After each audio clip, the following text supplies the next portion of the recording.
Hello students, अस्सलाम वालेकुम। मैं हूं एडी Sahir, your physics teacher. Students, आज के लेक्चर में हम डिस्कस करने जा रहे हैं न्यूमेरिकल प्रॉब्लम चैप्टर 11। तो आइए स्टार्ट करते हैं न्यूमेरिकल प्रॉब्लम 1 से। अब यहाँ पर है, देखिए स्टूडेंट्स, कि if a current flows through a copper wire. एक स्टूडेंट्स कॉपर वायर है जिसमें से करंट फ्लो कर रहा है। और कितना करंट फ्लो कर रहा है, यहाँ पर देखिए आप कि करंट लिखा हुआ है कि 1 एम्पेयर। करंट 1 एम्पेयर फ्लो कर रहा है। तो करंट का सिंबल आई होता है, I is equal to 1 ampere. Okay. अब इसके बाद देखें students, next through a copper wire having 1 centimetre square area. अब एरिया ऑफ द जो वायर है वो कितना है, A is equal to 1 centimetre square. अब देखिए स्टूडेंट, जो सेंटी होता है वो 10 की पावर -2 होता है, और मीटर के ऊपर पावर कितनी है, 2। और जो पावर यूनिट की होती है वो प्रीफिक्स की भी होती है। तो सेंटी की जो 10 की पावर -2 होगी, उसकी पावर हम 2 लेंगे तो 10 की पावर -4 आ जाएगा। तो यहाँ पर 1 इंटू 10 की पावर -4 लिखा, 7 मीटर स्क्वायर ले दिया। क्लियर। अब देखें student, next and 10 kilometre length, और जो लेंथ गिवन है वो 10 किलोमीटर है। लेंथ को हम डिस्टेंस भी कहते हैं। तो यहाँ पर length is equal to distance is equal to 10 kilometre. और किलोमीटर को मीटर में लेने के लिए 1000 मल्टीपल करते हैं तो ये 10,000 बन जाता है। इनटू क्या लिखेंगे, 1 10 की पावर 4 मीटर में हम साइंटिफिक नोटेशन में लिख दिया इसको। इसके बाद नेक्स्ट पढ़े आप, also calculate the time required by charge carrier to move from one to other end of the conductor. अब कंडक्टर के एक एंड से दूसरे एंड तक कितना टाइम लगता है चार्ज को फ्लो करने के लिए, हमने टाइम फाइंड आउट करना है स्टूडेंट्स। तो time is equal to question mark. अब यहां पर जो कह रहे हैं ना, चार्ज कैरियर, कंडक्टर में स्टूडेंट्स चार्ज कैरियर इलेक्ट्रॉन्स होते हैं, और 1 इलेक्ट्रॉन के ऊपर जो चार्ज है वो हमारे पास 1.6 10 की power -19 coulomb charge on the electron. एक कांस्टेंट क्वांटिटी है, आपको याद रखनी चाहिए। तो ये 1.6 10 की पावर -19 कूलम है। और नेक्स्ट लिखा हुआ है कि free electron density of copper is 8.5 10 की पावर 28 पर मीटर क्यूब। अब देखिए स्टूडेंट, जो फ्री इलेक्ट्रॉन डेंसिटी है, फ्री इलेक्ट्रॉन डेंसिटी को हम स्मॉल n से रिप्रेजेंट करते हैं। अब n इज इक्वल टू, यहां पर देखें 8.5, यहां पर आपने 8.5 लिखनी है, 10 की पावर 28 पर मीटर क्यूब। तो मीटर क्यूब इनवर्स भी लिख सकते हैं हम इसको, राइट। अब देखिए स्टूडेंट्स, ये हमारे पास था डेटा, हमने फाइंड आउट करना है टाइम। तो टाइम फाइंड आउट करने के लिए स्टूडेंट्स सबसे पहले हमारे पास वेलोसिटी होनी चाहिए। अब वेलोसिटी पहले फाइंड आउट करते हैं, ड्रिफ्ट वेलोसिटी। अब यहां पर इलेक्ट्रॉन्स की जो ड्रिफ्ट वेलोसिटी है, ड्रिफ्ट वेलोसिटी क्या होती है, the average velocity of the electrons in the conductor in the presence of the external field. जब उसके ऊपर एक्सटर्नल फील्ड एक्ट कर रहा हो तो तब जो है उनकी जो एवरेज वेलोसिटी है चार्ज कैरियर की, that is called drift velocity. अब देखिए, drift velocity is equal to 1 over N A E. 1 over N, N है number of electrons, free electron density वो कितनी है हमारे पास, फ्री इलेक्ट्रॉन डेंसिटी 8.5 10 की पावर 28 पुट की। और साथ है एरिया, और एरिया देखें स्टूडेंट्स 1 इंटू 10 की पावर -4 है, वो पुट कर दिया। और साथ है ई, चार्ज ऑन द इलेक्ट्रॉन, और वो कितना है 1.6 10 की पावर -19। अब देखिए स्टूडेंट्स, जब हम इनको मल्टीपल करते हैं 8.5 मल्टीपल 1 मल्टीपल 1.6, तो ये आता है 13.6 आता है। और इनकी बेसिस सेम ले लिया आप, 10 की पावर 28 फिर -4 और फिर -19, 10 की बेसिस सेम ले लो, पावर्स ऐड हो जाएंगी। क्लियर। अब देखिए स्टूडेंट्स, नेक्स्ट इसके बाद 13.6 एज इट लिखा, 10 की पावर 28 -4 -19 कितना बचेगा 5। अब देखिए नेक्स्ट है, मैं 1 डिवाइड बाई 13.6 किया, 1 पर 13.6 डिवाइड करें तो 0.0735 आ जाएगा, और 10 की पावर +5 ऊपर जाकर -5 हो जाएगा। अब स्टूडेंट्स यहां पर देखें, पॉइंट है यहां पर, इसको आप यहां पर ले आए, साइंटिफिक नोटेशन में लिखें तो पॉइंट लेफ्ट टू राइट जा रहे हैं, कितने डिजिट्स, 2 डिजिट्स। तो 10 की पावर कितना हो जाएगा, -2 आ जाएगा यहाँ पर, क्योंकि पॉइंट लेफ्ट से राइट गया है, 2 डिजिट्स किया है, तो 10 की पावर -2 आएगा, और -5 ऑलरेडी है तो माइनस का 7 बन जाएगा, राइट। मीटर सेकंड इनवर्स, ये हमारे पास स्टूडेंट्स क्या आ गई, ड्रिफ्ट वेलोसिटी आ गई। लेकिन हमने स्टूडेंट्स यहाँ पर टाइम फाइंड आउट करना था, तो टाइम इज इक्वल टू क्या होगा हमारे पास, देखो drift velocity is equal to distance over time. Velocity का फार्मूला डिस्टेंस ओवर टाइम होता है, तो डिस्टेंस ओवर टाइम लिखा। हमने टाइम फाइंड आउट करना है, तो टी यहाँ पे चला जाएगा, ड्रिफ्ट वेलोसिटी इसके डिनोमिनेटर में आ जाएगी। अब यहाँ पर स्टूडेंट्स डिस्टेंस, जो लेंथ है वो डिस्टेंस है, और वो कितना है, 1 इंटू 10 की पावर 4, तो 1 इंटू 10 की पावर 4 लिख दिया, ओवर ड्रिफ्ट वेलोसिटी है, और ड्रिफ्ट वेलोसिटी कितनी गिवन है हमारे पास, देखें जो कि हमने कैलकुलेट की है 7.35 10 की पावर -7, ये पुट कर दी, इज इक्वल टू, आप ये करते हैं कि 1 डिवाइडेड बाई 7.35, ये आता है 0.1360। अब 10 की पावर 4 है, ये 10 की पावर -7 ऊपर जाकर प्लस की 7 हो गई, क्लियर। क्योंकि हमने क्या किया स्टूडेंट्स, 1 पे डिवाइड किया 7.35 को, और डिवाइड आंसर हमारे पास कितना आ गया 0.1360, और इन 10 की पावर्स आप क्या करते हैं, एक बेस लेते हैं, सिंगल बेस लेते हैं, तो पावर्स ऐड कर देते हैं, क्लियर। अब देखिए स्टूडेंट नेक्स्ट टाइम में ये हमारे पास क्या बन जाता है 0.1360, 4 प्लस 7 कितना बन जाता है, 10 की पावर 11 बन जाता है। और नेक्स्ट टाइम में देखें स्टूडेंट्स 0.1360 10 की पावर हमने 11 लिखा। अब नेक्स्ट टाइम में क्या करते हैं, देखें स्टूडेंट्स, क्योंकि ये आपके पास सेकंड में है, ये हमारे पास टाइम जो हमने फाइंड आउट करना था सेकंड्स में आ गया है, ऐसे यूनिट सेकंड होता है, क्योंकि आपकी बुक पर जो आंसर है स्टूडेंट्स वो ईयर्स में है, तो इसको ईयर्स में कन्वर्ट करने के लिए हम क्या करेंगे, देखिए 1 ईयर में स्टूडेंट्स 365 डेज होते हैं, और 1 डे में 24 आवर्स होते हैं, फिर 1 आवर में 60 मिनट्स, और 1 मिनट में 60 सेकंड। तो हम इनको क्या करेंगे, इसको पर सेकंड से ईयर्स में जाना है, छोटे यूनिट से बड़े यूनिट में जाना हो तो डिवीजन होती है, तो हम क्या करेंगे 365 लिखा, मल्टीपल 24 आवर, मल्टीपल 60 कर दिया। अब इनको मल्टीपल करते हैं तो स्टूडेंट्स ये हमारे पास आ जाता है, और इसके ऊपर जब हम डिवाइड करते हैं तो हमारे पास आंसर आता है टाइम का कितना 431.25 ईयर्स। इसको आप राउंड ऑफ करके 431 ईयर्स भी लिख सकते हैं। अप्रॉक्सीमेटली 431 ईयर्स ये हमारा रिक्वायर्ड टाइम है जो कि हमने इस न्यूमेरिकल में फाइंड आउट करना था, राइट। अब जो है स्टूडेंट्स इसके बाद नेक्स्ट हमारे पास न्यूमेरिकल प्रॉब्लम जो है सेकंड न्यूमेरिकल प्रॉब्लम है इसका, वो क्या है, calculate the flow of the charge per unit time. अब देखिए स्टूडेंट्स स्टेटमेंट को समझिए आप, वो कहता है calculate the flow of the charge per unit time. देखिए flow of the charge per unit time, ये बात है ना, देखिए यहाँ पे लिखा हुआ है calculate the flow of the charge per unit time. तो चार्ज पर यूनिट टाइम तो बच्चे इलेक्ट्रिक करंट होता है, तो हमने इलेक्ट्रिक करंट फाइंड आउट करना है, तो यहाँ पर I is equal to question mark कर दिया। इसके बाद है next inside the EMF source. अब देखो ईएमएफ सोर्स जो है उसका इनसाइड पोटेंशियल कितनी है 2 वोल्ट। जब स्टूडेंट देखें इनसाइड पोटेंशियल हो तो इनसाइड पोटेंशियल ईएमएफ होती है, तो उसको मैं ईएमएफ लिखा मैंने इज इक्वल टू 2 वोल्ट। अब इसके बाद है next terminals are connected with each other having internal resistance, और जो सोर्स की ईएमएफ सोर्स की इंटरनल रेजिस्टेंस है उसको हम स्मॉल r से रिप्रेजेंट करते हैं, तो small r is equal to 0.02 ओम।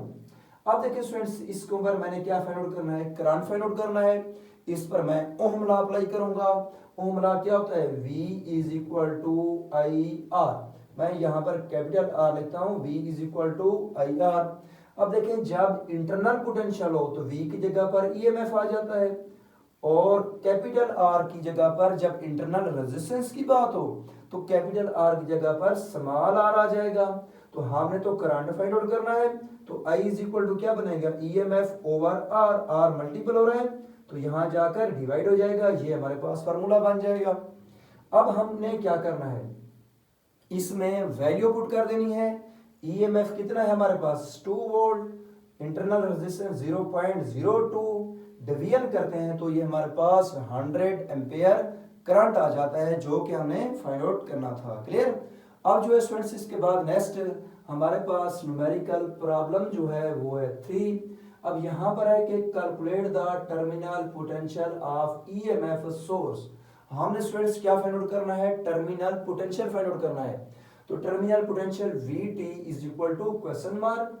अच्छा नेक्स्ट लिखा हुआ है if terminal resistance of the battery is 10 ohm.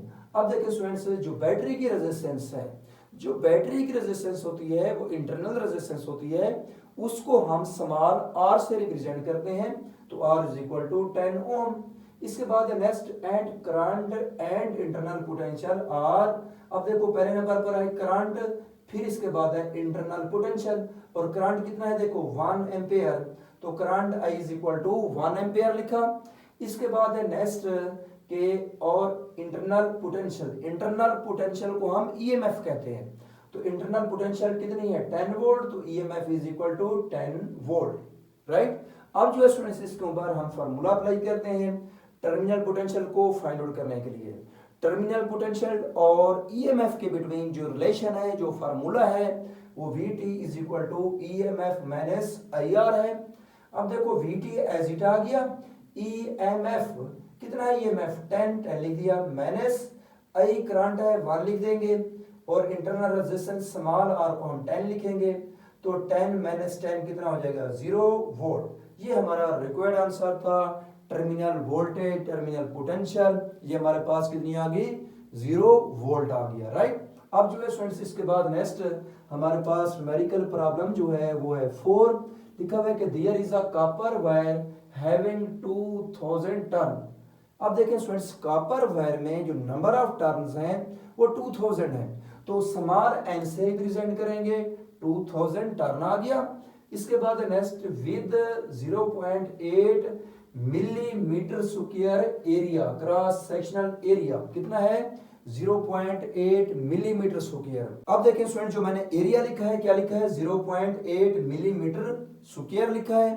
अब एरिया का जो ऐसे यूनिट है वो है metre square.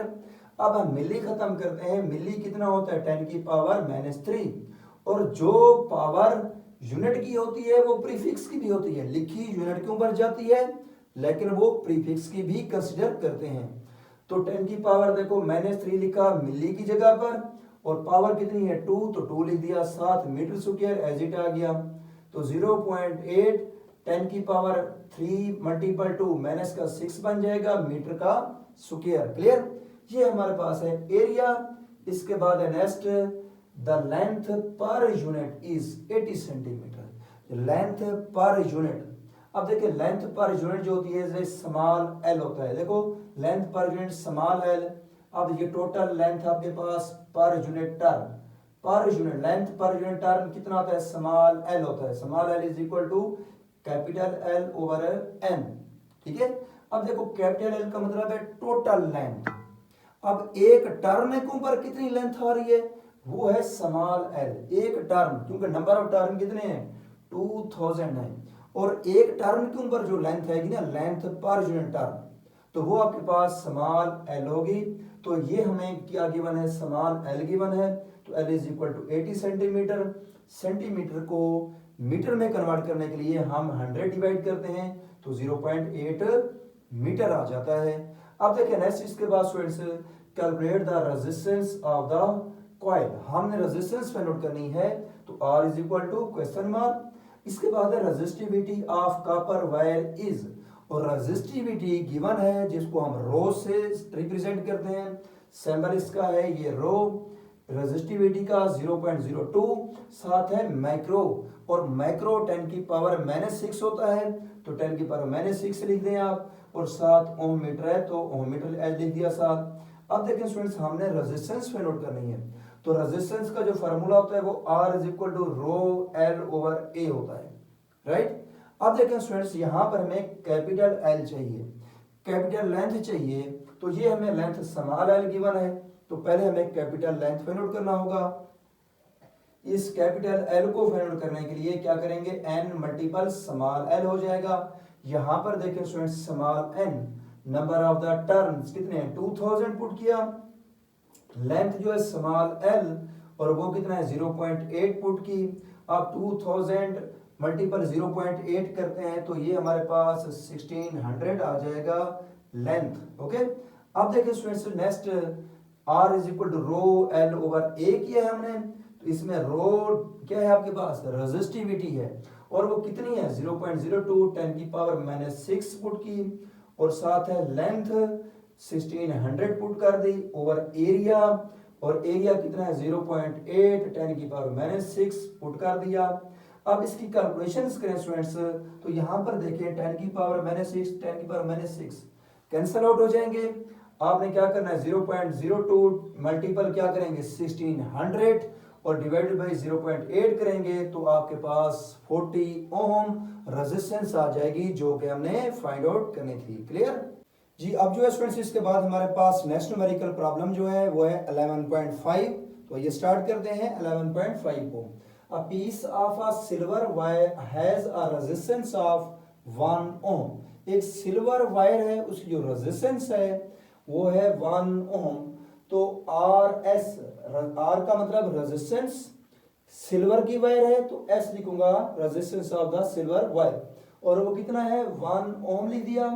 What will be the resistance of the magnum wire. एक और मटेरियल है मैग्नम, उसकी रेजिस्टेंस उसने पूछी है, तो आर साथ एम लिखूंगा कि resistance of the magnesium wire.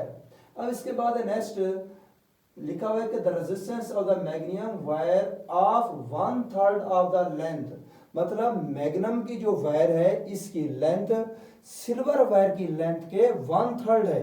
अब यहां पर लिखूंगा L M length of the magnum wire is equal to 1/3 of the silver wire L S over 3।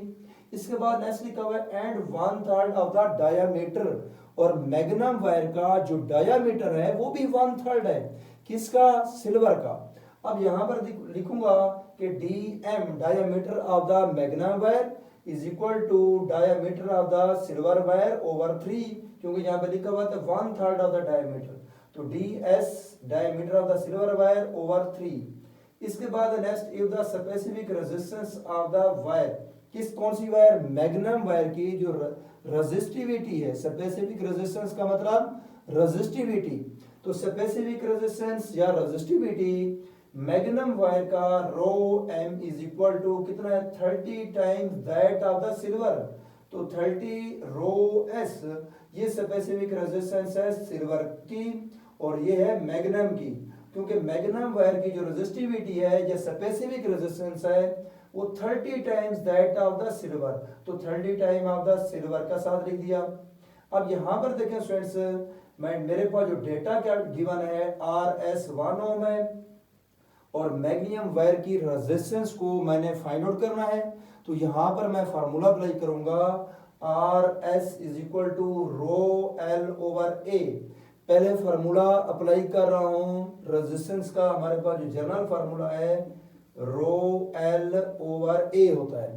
पहले मैं इसको सिल्वर वायर के लिए अप्लाई करता हूं, फिर इसके बाद मैग्नीशियम वायर के लिए अप्लाई करूंगा।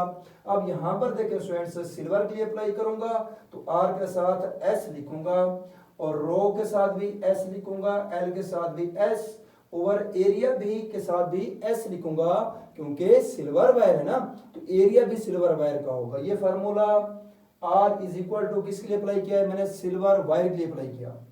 इसके बाद देखिए rho L S as it आ गया।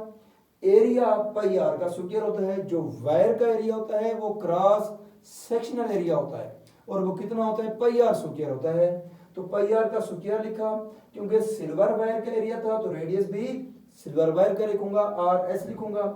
इसके बाद देखें R S as it, rho L S as it आ गया और पाई भी एज इट आ गया। रेडियस, रेडियस डायामीटर का हाफ होता है, तो डायामीटर पर आप इसको हाफ करेंगे, मतलब आप उसको क्या डिवाइड करेंगे 2 डिवाइड करेंगे, हाफ मीन 2, रेडियस क्या होता है डायमीटर का हाफ, आर एस है तो डी एस ओवर 2 लिखूंगा, सिल्वर का डायमीटर ओवर 2 तो रेडियस आ जाएगा सिल्वर का, स्क्वायर है होल स्क्वायर डाल दिया, rho S L S as it, pi भी एज इट आ गया, डी एस का स्क्वायर आ जाएगा और डिनोमिनेटर में 2 का स्क्वायर 4 बन जाता है।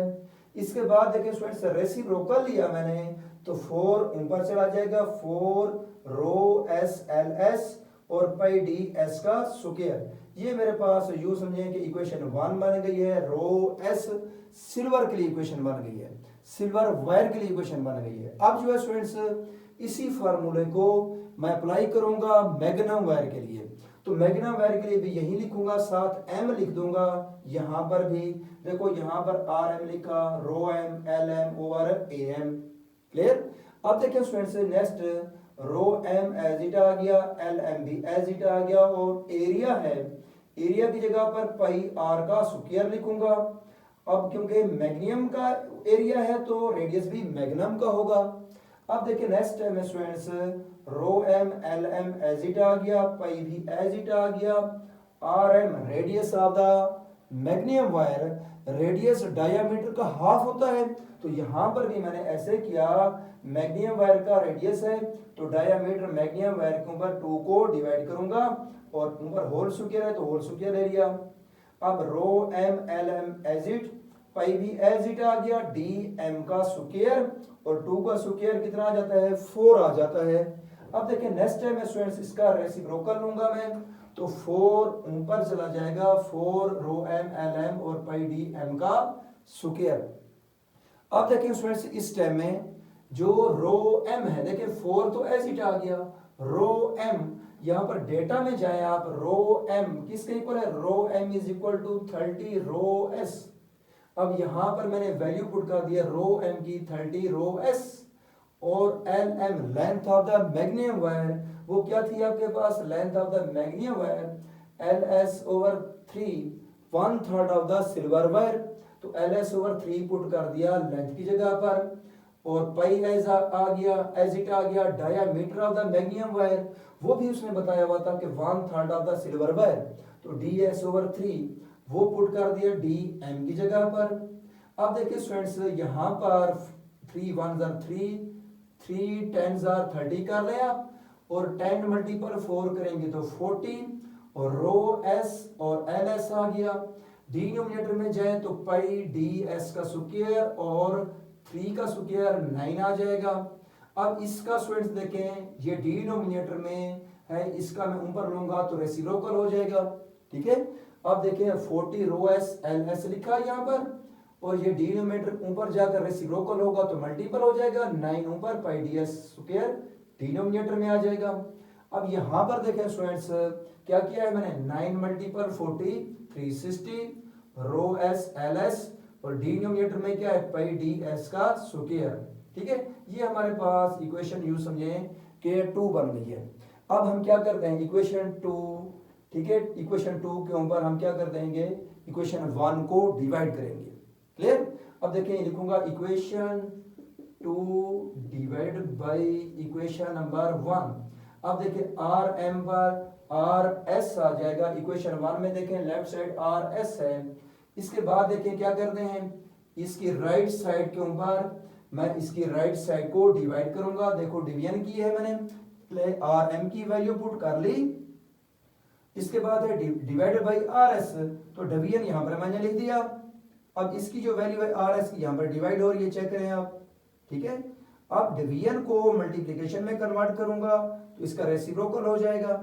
अब यहां पर देखें स्टूडेंट्स पाई डी एस का स्क्वायर यहां पर भी है यहां पर भी है, ये हो जाएगा कैंसल आउट। इसी तरह रो एस एल एस ये आपस में कैंसल आउट हो जाएंगे, 4 1 4 4 90s आर कितना हो जाता है 360 तो 90 आ गया। रो मतलब यहाँ पर आर एम, हमने R M resistance of the magnum wire find out करनी है तो R M is equal to क्या होगा 90, आर एस डिवाइड हो रहा है तो इस साइड पे आकर मल्टीपल हो जाएगा। तो यहां पर देखें 90 और आर एस की वैल्यू कितनी गिवन थी 1 ओम गिवन थी तो 1 पुट कर दिया, 90 इंटू 190 ओम। ये हमारे पास स्टूडेंट्स मैग्नीशियम वायर की रेजिस्टेंस आ गई जो कि हमें यहाँ पर रिक्वायर्ड थी। क्लियर। अब जो है स्टूडेंट्स इसके बाद नेक्स्ट हमारे पास न्यूमेरिकल प्रॉब्लम जो है इस चैप्टर का लास्ट न्यूमेरिकल 11.6। तो ये स्टार्ट करते हैं इसको। Calculate the current that flow in 1 ohm resistor in which in the following circuit. अब हम देखिए स्टूडेंट्स क्या फाइंड आउट करना है, हमने 1 ओम रेजिस्टर में से हमने करंट फाइंड आउट करना है। अब देखिए 1 ओम रेजिस्टर सर्किट में कहाँ कनेक्ट है, 1 ओम ये लिखा हुआ है रेजिस्टर, ये है 1 ओम रेजिस्टर, इसमें से हमने करंट फाइंड आउट करना है कि कितना करंट फ्लो कर रहा है रेजिस्टर 1 ओम में से। अब देखिए सर्किट को स्टूडेंट्स सॉल्व करना हो तो हम क्या करते हैं, देखिए एक लूप ये बन रही है, एक लूप ये बन रही है, हम लूप रूल अप्लाई करेंगे। लूप रूल कौन सा है, Kirchhoff voltage law. Kirchhoff voltage law क्या कहलाता है, लूप रूल कहलाता है। तो जहां पर दो लूप्स बन रही हैं तो किरचॉफ वोल्टेज लॉ इस पे अप्लाई करेंगे, पहले एक लूप के ऊपर फिर दूसरी लूप के ऊपर। ठीक है, हमारे पास दो इक्वेशंस बन जाएंगी, फिर इन दो इक्वेशंस को हम सॉल्व करेंगे। हमारे पास करंट आएगा एक इस लूप का एक इस लूप का। फिर इन दो करंट को देखेंगे कि इन दोनों करंट जो है, इस लूप का करंट I1 होगा, इस लूप का करंट I2 होगा। अब फिर इन लूप का जब करंट I1 I2 आ जाएगा फिर हम चेक करेंगे कि इस 1 ओम में से कितना पास हो रहा है। ठीक है, अब देखिए स्टार्ट करते हैं। तो सबसे पहले देखिए स्टूडेंट सर्किट डायग्राम आपको गिवन है, तो पहला काम आपने ये करना है, इनको लेबल कर देना है। रजिस्टर को, सोर्सेज ऑफ द ईएमएफ को नाम दे देना है आपने। मैं देखिए यहाँ पर इस सोर्स को नाम देता हूँ ईएमएफ 1 है और ये सोर्स मेरे पास ईएमएफ 2 है। इसको मैं रजिस्टर R1 का नाम देता हूँ और इस रजिस्टर को R2 का नाम देता हूँ। अब इसी तरह स्टूडेंट्स इस रजिस्टर को मैं नाम देता हूँ R3 और इस रजिस्टर को नाम देता हूँ R4 का। अब देखिए पूरा सर्किट लेबल हो गया। मैं पहले लूप लेता हूँ इसमें। अब यहाँ पर सब स्टूडेंट्स आप पे डिपेंड करता है कि आप लूप किस तरह लेते हैं, आप क्लॉकवाइज लें, एंटी क्लॉकवाइज लें, जो भी लें, ठीक है, आंसर सेम आएंगे। तो यहाँ पर मैं इस लूप में भी करंट को मैं क्लॉकवाइज ले रहा हूँ, इस लूप पूरी में जो करंट होगा उसको मैं लेबल करता हूँ I1। सेकेंड लूप में भी मैं करंट को क्लॉकवाइज रोटेशन लेता हूँ, इस लूप में मैं करंट को लेबल करता हूँ I2 से। क्लियर। अब देखिए स्टूडेंट्स आपने पहले लूप लेनी है कि लूप कौन सी ले रहे हैं आप, A E F फिर आप D फिर इसके बाद A। लूप में जहां से आप स्टार्ट लेते हैं आखिर पर आप उसी पॉइंट पर पहुंच जाए।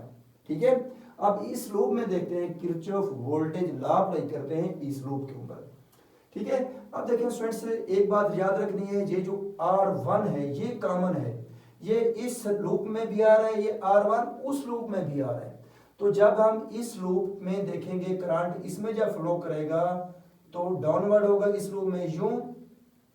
तो इसका लूप का करंट क्योंकि I1 है तो देखें जब यहां से करंट फ्लो करेगा तो यहां पर करंट क्या करेगा, I2 अपवर्ड होगा। आप चेक करें, देखें जब करंट यहां से फ्लो करता हुआ इस लूप में यूं आएगा तो करंट क्या होगा, डाउनवर्ड। रजिस्टर R1 में तो I1 की डायरेक्शन डाउनवर्ड, और इस लूप में करंट को मैंने लेबल किया हुआ है I2 से। यहां से करंट जब यूं आएगा, कहां से, सपोज हम E से स्टार्ट करते हैं, B C F E तक जाएंगे तो करंट यूं आएगा और यहां से R1 रजिस्टर में करंट की डायरेक्शन क्या होगी, अपवर्ड। अब देखा जाए तो फिर R1 में से करंट I1 डाउनवर्ड है, I2 अपवर्ड है, तो हमें तो नेट करंट चाहिए। फिर इन दो करंट का डिफरेंस लेंगे हम, तो वो हमारे पास नेट करंट आ जाएगा R1 में से। क्लियर। अच्छा, अब इस लूप पे मैं अप्लाई करता हूं Kirchhoff voltage law. Kirchhoff voltage law students आपके माइंड में होने चाहिए, वो ये है, the sum of the EMF and the voltage in a close circuit is equal to 0। Start करते हैं। देखिए स्टूडेंट्स ये आपके पास बैटरी का पॉजिटिव एंड है, ये नेगेटिव है। ए से स्टार्ट करो, पहले नंबर पर बैटरी आती है। अब देखो स्टूडेंट जब आप हायर से लोअर, पॉजिटिव का मतलब हायर, नेगेटिव का मतलब लोअर, तो हायर से लोअर जाओगे, drop in potential, potential drop in potential is taken as negative और rise in potential is taken as positive. ये किरचॉफ वोल्टेज रूल में ये साइन कन्वेंशन गिवन है। तो यहाँ पर स्टूडेंट्स आप पॉजिटिव से नेगेटिव जा रहे हैं, आप हायर से लोअर जा रहे हैं, तो ड्रॉप होगा, ड्रॉप को नेगेटिव लेंगे, ईएमएफ 1। इसके बाद आप चलते हैं ई पर पहुंचे, फिर आपने डी यहाँ पर फिर इसके बाद आपने यू आना है। अब यहाँ पर देखिए स्टूडेंट्स रजिस्टर आ गया है, रजिस्टर ने हमेशा वोल्टेज का लॉस करना होता है, तो loss in voltage is always taken as negative, तो यहाँ पर भी मैं नेगेटिव साइन लिखूंगा, ठीक है। R1 पे जो वोल्टेज लॉस होगी नेगेटिव साइन।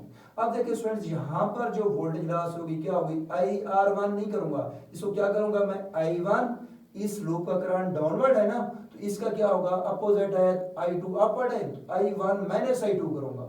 जब मैं इस लूप को सॉल्व करूंगा तो I2 माइनस I1 करूंगा। तो यहाँ पर रजिस्टर पर लॉस हुआ है, तो क्या करूंगा, I1 ये लूप ले रहा हूं तो दूसरी लूप का माइनस करना पड़ेगा मुझे, I2 करूंगा और साथ रजिस्टर क्या है, R1 है। क्लियर। अब देखिए स्टूडेंट्स क्या किया मैंने, माइनस, क्योंकि रजिस्टर पर लॉस होना है तो लॉस को नेगेटिव लेंगे। इस लूप का ले रहे हैं आप देखें, तो इस लूप में आप जब चल रहे हैं तो I1 दूसरी लूप का क्या करेंगे, माइनस, तो I1 minus I2 into R1। इसके बाद आप F पर पहुंचे, F से पर D की तरफ जाते हैं तो फिर एक रजिस्टर आ रहा है, तो ये रजिस्टर भी क्या करेगा, लॉस करेगा, लॉस को नेगेटिव लेंगे आप, और ये आपके पास क्या होगा, I1, क्योंकि लूप में करंट तो I1 लेना है आपने, I1 और साथ क्या रजिस्टर कौन सा है, R2 है, ये करेंगे। इसके बाद आप A पे पहुंच जाते हैं और इसके बाद कोई और रजिस्टर नहीं आता, इन सब का सम किसके इक्वल आ जाता है, 0 के इक्वल आ जाता है। क्लियर। अब जो है स्टूडेंट्स आप क्या करते हैं, अब आपने ये करना है कि EMF 1 माइनस R1 को भी अंदर मल्टीपल करो, माइनस को भी। अब देखो माइनस मल्टीपल होगा I1 R1 minus minus plus I2 R1, अब minus I1 R2 is equal to 0। अब आपने स्टूडेंट्स इसमें वैल्यूज पुट कर देनी है जो कि गिवन है। अब यहाँ पर माइनस EMF 1 कितना है, 6 वोल्ट, तो माइनस का 6 माइनस I1 गिवन तो नहीं है, R1 गिवन है, R1 कितना है, 1 ओम, तो R1 की जगह पर 1 पुट करेंगे, 1 इंटू I1, तो I1 आ जाएगा, प्लस अब R1 की जगह पर फिर 1 पुट करेंगे तो 1 इंटू I2 आ जाएगा, माइनस R2 की जगह पर आप कितना पुट करेंगे, 3, R2 की जगह पर 3 आएगा, 3 मल्टीपल I1, तो 3I1 इज इक्वल टू 0 आ जाएगा। क्लियर। अब देखिए स्टूडेंट्स हम ये करते हैं कि पहले I1 वालों को ऐड कर ले। I1 वाले कितने हैं, ये I1 है, ये I1 वाली है, माइनस 3I1 माइनस I1, तो माइनस 4I1 और प्लस I2, माइनस का 6 राइट साइड पे ले जाता हूं, प्लस का 6 बन जाएगा, और ये मेरे पास इक्वेशन 1 बन जाएगी। क्लियर। अब जो स्टूडेंट्स मैं सेकंड लूप लेता हूं। अब देखें लूप, अब लूप देखें A E F D, A ली थी, अब लेता हूं E B C F E, देखो यहाँ पे लेता हूं E B और C है, F है, फिर E है। ओके। अब इस लूप में देखें स्टूडेंट्स, स्टार्ट करते हैं कौन सा पॉइंट से, E से, तो सबसे पहले रजिस्टर आता है, रजिस्टर ने लॉस करना होता है, तो loss always taken as negative, तो यहां पर मैं लिखता हूं माइनस, अब यहां पे इस लूप में जो करंट है वो तो I2 है, माइनस I2 और रजिस्टर का नाम क्या है, R3, तो ये R3 आ गया। फिर इसके बाद आ जाती है सोर्स, बैटरी आ जाती है, अब फिर पॉजिटिव टू नेगेटिव जा रहे हैं, हायर टू लोअर जा रहे हैं, ड्रॉप हो रहा है वोल्टेज का, तो drop is always taken as negative, तो माइनस EMF 2 आ जाएगा। इसके बाद C पर पहुंचते हैं, फिर C से F जाना है, तो फिर रास्ते में क्या आ रहा है, पाथ में क्या आ रहा है, R4, तो यहां पर माइनस I2 R4, फिर इसके बाद देखिए यहाँ पे F पर पहुंचे, फिर F से हमने जाना है E, क्योंकि E से स्टार्ट लिया था तो वापस भी हमें E पर स्टॉप होना है, तो यहाँ पर देखें स्टूडेंट्स, अब हमने R1 में से जब जाना है, करंट जब R1 में जाएगा तो फिर रजिस्टर है, फिर लॉस करेगा नेगेटिव साइन। अब जैसा कि इसको लिया था तो I1 माइनस I2 किया था, अब लूप ये वाली ले रहे हैं तो I2 माइनस I1 कर देंगे, तो I2 माइनस I1 और रजिस्टर क्या है R1, तो R1 लिख देंगे और इन सब का सम 0 होता है according to Kirchhoff voltage law. अब देखिए स्टूडेंट्स क्या करते हैं, minus I2 R3 minus EMF2 minus I2 R4 minus, अब ये करते हैं कि R1 को अंदर मल्टीपल करते हैं साइन को भी, minus I2 R1 minus minus plus, अब I1 R1 is equal to 0, right. अब देखिए स्टूडेंट्स, इसके बाद हमने क्या करनी है, इसमें वैल्यूज पुट कर देनी है, रेजिस्टर्स की, ईएमएफ की। अब देखो यहाँ पर माइनस, अब देखो स्टूडेंट्स I2 तो गिवन नहीं है ना, तो R3 तो गिवन है, R3 कितना है, R3 को चेक करें स्टूडेंट्स कितना है, 2 ओम है ना, तो R3 की जगह पर 2 पुट करेंगे, 2 इंटू I2 बन जाएगा, 2 इंटू I2 माइनस EMF2 कितना है 9 वोल्ट, तो 9 पुट कर देंगे, फिर माइनस R4 कितना है 3 ओम, तो 3 इंटू I2 तो माइनस 3I2 बन जाएगा, फिर माइनस, अब R1 है स्टूडेंट्स, R1 कितना है 1 ओम है, यहां पर भी 1 पुट करूंगा तो ये I2 आ जाएगा, R1 की जगह पर भी 1 पुट करूंगा तो प्लस I1 आ जाएगा इज इक्वल टू 0, क्लियर। अब जो है स्टूडेंट्स I1 वालों को पहले ऐड कर लें आप, I1 वाले कितनी टर्म्स हैं चेक करें आप, I1 वाली एक टर्म है तो I1 सबसे पहले लिख देंगे हम, तो ये हमारे पास आ गया I1। अब देखें इसके बाद I2 को देखें, minus 2I2 minus 3I2 minus का 5I2 फिर माइनस का 1I2 माइनस का 6I2, तो ये बन जाता है हमारे पास माइनस 6I2। इसके बाद देखिए माइनस का 9 दूसरी साइड पे जाकर प्लस का 9 बन जाएगा, तो ये हमारे पास इक्वेशन नेक्स्ट आ जाती है, इक्वेशन 2 बन जाती है, ओके। अब देखें स्टूडेंट्स इक्वेशन 1 देखें आप, इक्वेशन 1 ये है हमारे पास, इक्वेशन 1 हमारे पास ये है कि minus 4I1 plus I2 is equal to 6, और वो है I1 minus 6I2 is equal to 9। इन दो इक्वेशंस को सॉल्व करना है हमने कि कैसे I1 और I2 आ जाए। तो स्टूडेंट्स आपने क्या करना है, I1 या I2 किसी एक को कैंसिल आउट करना है, ठीक है। इन दो इक्वेशन, दो सिमल्टेनियस इक्वेशन को सॉल्व करें, I1 या I2 कोई एक कैंसिल हो जाए तो दूसरा आ जाएगा। जब किसी एक की वैल्यू आ जाएगी, I1 या I2 की किसी एक की वैल्यू आ गई तो उसको इक्वेशन 1 या 2 में पुट करेंगे तो दूसरे की वैल्यू आ जाएगी, राइट। अब देखिए स्टूडेंट्स इनको कैसे कैंसिल कर सकते हैं हम, I1 को मैं कैंसिल आउट करना चाहता हूं, माइनस 4I1 यहां पर है तो ये है I1, तो इक्वेशन 2 को मैं 4 के साथ मल्टीपल कर देता हूं। अब देखें क्या लिखता हूं, इक्वेशन 2 मल्टीपल बाई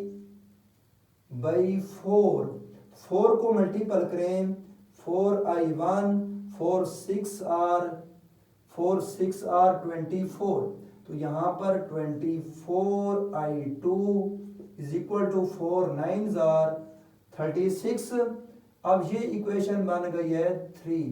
अब देखें स्टूडेंट्स ये 4I1 है, ये माइनस 4I1 है, इन दो इक्वेशंस को अगर मैं ऐड कर लूं तो I1 के साथ ये I1 वाली टर्म कैंसिल आउट हो जाएगी, तो मैं ये करता हूं ऐड इक्वेशन 1 एंड 3, तो ऐड करते हैं, पहले इक्वेशन 1 लिख लेते हैं, माइनस